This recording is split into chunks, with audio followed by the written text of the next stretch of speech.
అందరికీ నమస్తే. రైతు భరోసాకు సంబంధించిన ఒక ఇంపార్టెంట్ అప్డేట్ ప్రభుత్వం నుంచి వచ్చింది. రైతు భరోసా ఎప్పుడొస్తుంది అనే ఒక అంశం. సేమ్ టైం ఎవరికి వస్తుంది అనేది కూడా ఒక క్వశ్చన్.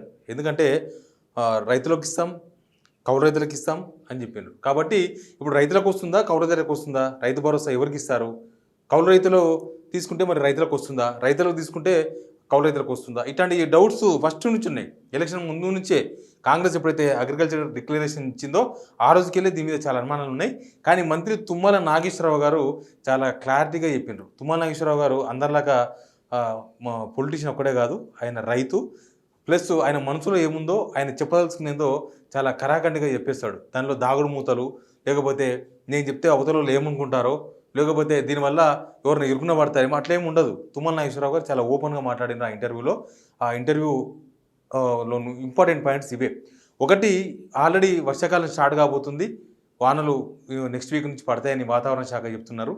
బహుశా మనకు వాతావరణం చూస్తే కూడా వర్షాలు స్టార్ట్ కాబోతున్నాయి. రైతులు కూడా ఇక ప్రిపేర్ అవుతూ ఉన్నారు. గింజలు తీసుకుంటున్నారు, విత్తనాలు, ప్లస్ దాన్ని పొలం రెడీ చేసుకుంటున్నారు, అన్నీ చేసుకుంటున్నారు. కాబట్టి ఇక ఈ వానాకాలం పంటకు సంబంధించిన పంట సహాయం, రైతు భరోసా ఎప్పుడు వస్తుంది అనేది ఒక క్వశ్చన్ ప్రస్తుతం తెలంగాణ రైతాంగం ముందు ఉంది.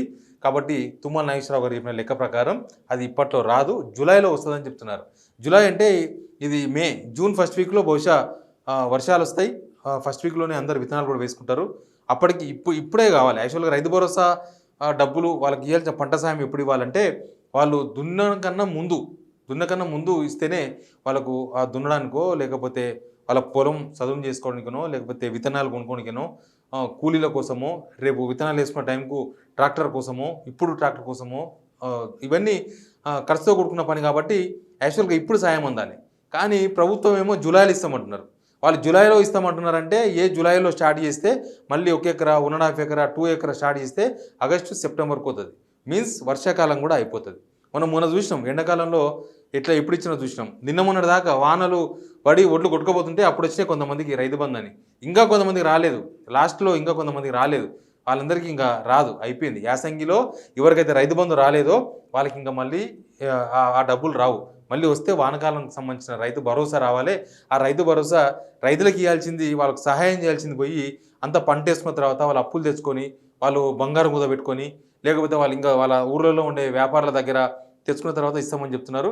ఇదొక ప్రభుత్వం ఈ రైతు భరోసా విషయంలో ఇది ఒక ఫెయిల్యూర్గా చెప్పొచ్చు మనం. ఎందుకంటే వాళ్ళకి ఇవ్వాల్సిన టైం ఇవ్వకపోతే అది అప్పు కాదు, రైతులకు ఇస్తున్నది అప్పు కాదు.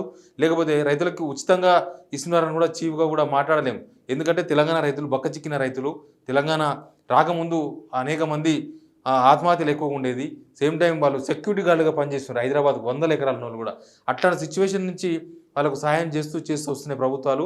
కాబట్టి వాళ్ళు కరెక్ట్ టైంకు రైతు బంధు, రైతు భరోసా ఇవ్వాలనేది ఒక ప్రధానమైన అంశంగా మనకు అనిపిస్తుంది. ఇక దీంతోపాటు రుణమాఫీ అంశం మనకు తెలుసు, ఆగస్టు 15 అదంతా ఉంది. ప్లస్ ఈ రైతు భరోసా ఎవరికి వస్తుంది? రైతుకు వస్తుందా, లేకపోతే కౌలు రైతుకు వస్తుందా? ఇద్దరికి ఇస్తారా? ఈ చర్చ ఉంది. దీనికి కూడా తుమ్మల నాగేశ్వరరావు గారు క్లారిటీ ఇచ్చిండ్రు. ఎవరైతే పంట వేస్తారో వాళ్ళకే రైతు భరోసా వస్తుంది. దాని అర్థం ఏంది? ఒకవేళ ఎవరికైనా పొలం ఉంటే ఆ పొలాన్ని ఎవరికైనా కౌలుకిస్తే ఆ కౌలుకేసిన ఆయనకు వస్తుంది. కౌలుకేసిన ఆయన పంట వేసిన ఆయన కాబట్టి ఆయనకు వస్తుంది. ఎవరైతే కౌలు రైతులు ఉంటారో వాళ్ళకు మాత్రమే రైతు బంధు వస్తుంది. ఎవరైతే వ్యవసాయం చేస్తారో వాళ్ళకు మాత్రమే రైతు భరోసా వస్తుంది. ఒకవేళ నాకు 1 ఎకరా ఉండి నేను కనుక దున్నుకొని పంటేస్తే నాకు వస్తుంది. నేను కనుక వేరే వాళ్ళకు కౌలుకిస్తే ఆయన దున్నుకొని పంటేస్తారు కాబట్టి ఆయనకు వస్తుంది. రైతుకు లేదా కౌలు రైతుకు ఇద్దరిలో ఒకరికి మాత్రమే వస్తుంది. ఇద్దరికి రైతు భరోసా రాదు. వాళ్ళు ఎలక్షన్స్ ముందు చెప్పినట్లో, లేకపోతే మొన్నటిదాకా చెప్పినట్లో, నిన్నటిదాకా చెప్పినట్లో రైతు భరోసా ఇద్దరికి రాదు. రైతుకు వస్తే కౌలు రైతుకు రాదు, కౌలు రైతుకు వస్తే రైతుకు రాదు. ఎవరిలో ఒకరికి మాత్రమే వస్తుంది. దీనికి ఒక ఫిట్టింగ్ కూడా పెట్టింది మళ్ళీ. కౌలు రైతు అంట రైతుతో ఒక అగ్రిమెంట్ చేసుకోవాలంట, ఒక అఫిడవిట్ చేయించాలంట. అంటే రైతు భరోసా నాకేమొద్దు, కౌలుకి ఇచ్చినా ఫలానాకి ఇవ్వండి అని ఒక అఫిడవిట్ సమర్పించాలంట. ఏ రైతు అయినా ఆ కౌలు రైతుకు మీరే రైతు భరోసా తీసుకోండి అని చెప్పి అఫిడవిట్ ఇచ్చే అవకాశాలు ఉన్నాయా? ఎంతవరకు ఉన్నాయి? రైతులు ఎందుకంటే ఆయన కౌలుకిచ్చిన పొలమతను అది పంట పండితే తప్ప మొత్తం డబ్బులు ఇవ్వడు. చాలామంది రైతులు చాలా ఉదాసీనంగా ఉంటారు. ఎట్లా అంటే కౌలు రైతు ఒకవేళ లాస్ట్లో ఏదైనా వరదలొచ్చో, వానొచ్చో, లేకపోతే వడగండ్ల వాన పడో, అకాల వర్షాలు పడో, ఇంకేదైనా డిఫరెన్స్ వచ్చో ఒకవేళ పంట నష్టపోతే కౌలును హాఫ్లో హాఫ్ తగ్గిస్తారు. 10,000కి ఎకరం ఉన్న దగ్గర సరే ఎంతో అంత ఇయ్యి అని చాలామంది రైతులు చెప్తూ ఉంటారు. అట్లాంటి సిచ్యువేషన్ ఉంటుంది. రైతులకు కౌలు రైతులకు మధ్య ఆ సంబంధాలు ఉంటాయి. కానీ గవర్నమెంట్ నుంచి వచ్చే రైతు భరోసా కూడా కౌలు రైతుకి ఇచ్చి ఆయన వ్యవసాయం చేసుకున్న తర్వాత లాస్ట్‌లో పోతే రైతు భరోసా పోతుంది. కౌలు డబ్బులు పోతాయి. కాబట్టి రైతులు దానికి ఒప్పుకుంటారా? రైతులు అఫిడవిట్ ఇస్తారా కౌలు రైతుకు? అనేది ఒక పెద్ద మేజర్ పాయింట్‌గా మారింది. దీనికి ప్రభుత్వం సొల్యూషన్ చూపించాలి ఖచ్చితంగా. లేకపోతే రైతులు, కౌలు రైతులు జుట్లు పట్టుకొని కొట్టుకునే సిచ్యువేషన్ వస్తది. లేకపోతే అసలు కౌలు రైతులకు బతుకుదెరువు లేకుండా అయితది. రైతులు ఎవరు కౌలు రైతులకు కౌలుకి ఇవ్వరు పొలాన్ని. వాళ్ళే ఏదో చిన్న పంట వేసుకుంటారు కావాల్సి. ఏదో ఒక విత్తనాలు వేస్తారు అవసరమైతే.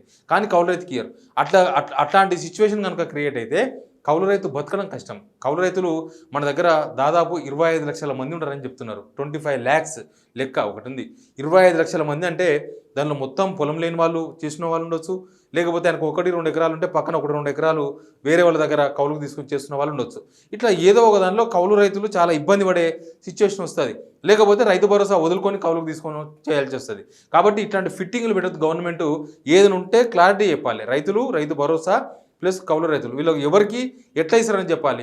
మీరు తనుకొని సావండి, మీరు అఫిడవిట్లు రాసుకోండి, మేము చూసుకుంటామంటే అది రైతుల్లో ఒక మంచి వాతావరణం చెడగొట్టినట్టు అవుతుంది. కాబట్టి ఈ విషయంలో అయితే ప్రభుత్వం క్లారిటీ ఇవ్వాల్సిన అవసరం ఉంది. రైతు భరోసా ఖచ్చితంగా వానాకాలం పంటకు ముందే ఇవ్వాలి. అట్లయితేనే రైతులకు ఉపయోగపడుతుంది. First point.